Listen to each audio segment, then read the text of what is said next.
Hey everyone, if the earbuds become disconnected or if you're facing any other issues with the EarFun Free, try resetting the earbuds to resolve it.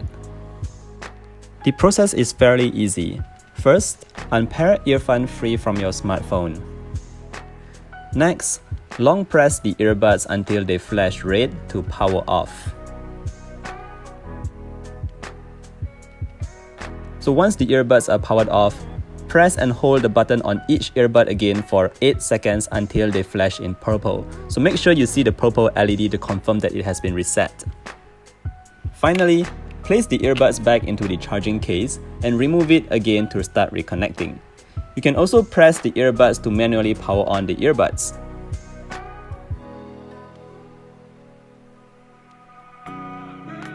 That's it! Your EarFun Free earbuds will then work again like normal. For your reference, these instructions are also available in the user manual. We hope this video helps you out and please let us know if you need any further assistance.